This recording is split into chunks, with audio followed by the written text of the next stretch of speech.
Hi friends, ജീവിതത്തിൽ നമുക്ക് ചുറ്റും ഒരുപാട് സ്രോതസ്സുകളുണ്ട്. നമുക്ക് വിജയിക്കാനും ലക്ഷ്യത്തിലെത്താനും അവ ശരിയായി ഉപയോഗിക്കണം. എന്നാൽ പലപ്പോഴും അവ തിരിച്ചറിയാനും ഉപയോഗപ്പെടുത്താനും നമുക്ക് സാധിക്കാതെ പോകുന്നു. ഒരു അച്ഛനും കുട്ടിയും കാട്ടിലൂടെ നടന്നു പോവുകയായിരുന്നു. പോകുന്ന വഴിയിൽ താഴ്ന്നു നിൽക്കുന്ന ഒരു മരച്ചില്ല കുട്ടിയുടെ കണ്ണിൽ കണ്ടു. അവന് അത് ഒടിക്കണമെന്ന് തോന്നി. കുട്ടി അച്ഛനോട് പറഞ്ഞു, എനിക്ക് ആ മരക്കൊമ്പ് ഒടിച്ചാൽ കൊള്ളാമെന്നുണ്ട്. ഞാനൊന്ന് ശ്രമിക്കട്ടെ.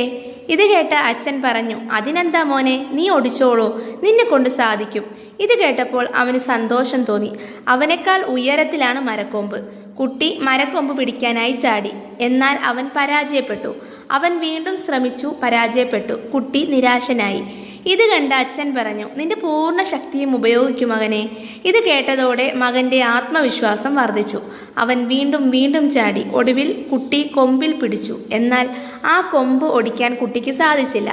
അവൻ അച്ഛനോട് പറഞ്ഞു, എനിക്ക് ഈ ചില്ല ഒടിക്കാൻ സാധിക്കുന്നില്ല. അച്ഛൻ വീണ്ടും അവനോട് പറഞ്ഞു, നിന്റെ സർവ്വശക്തിയും ഉപയോഗിച്ചാൽ സാധിക്കും.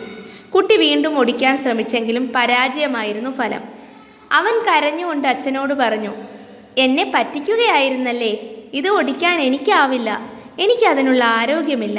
അച്ഛൻ അവനെ സമാധാനിപ്പിച്ചുകൊണ്ട് പറഞ്ഞു, നിന്റെ സർവ്വശക്തിയും ഉപയോഗിക്കാനാണ് ഞാൻ പറഞ്ഞത്. നിന്റെ അച്ഛനായ ഞാൻ നിന്റെ ശക്തിയല്ലേ.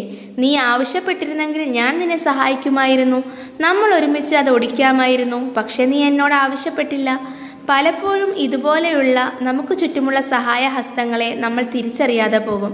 എനിക്കത് ചെയ്യാൻ കഴിവില്ലെന്ന് പറഞ്ഞു മാറി നിൽക്കാറാണ് പലരും താല്പര്യം. എന്നാൽ നമുക്ക് മുന്നോട്ട് കുതിക്കാൻ ആവശ്യമായ സഹായഹസ്തങ്ങൾ നമുക്ക് ചുറ്റിലുമുണ്ട്. അങ്ങനെ ചുറ്റിലും ആളുകളുള്ളതും നമ്മുടെ കരുത്താണ് എന്ന് തിരിച്ചറിയണം. ആ സ്രോതസ്സുകളെയും ഫലപ്രദമായി ഉപയോഗിച്ച് വിജയത്തിലെത്തുന്നതിലാണ് മിടുക്ക്. ഈ കഥ ഇഷ്ടപ്പെട്ടാൽ എല്ലാവരും ലൈക്കും ഷെയറും ചെയ്യുക. താങ്ക്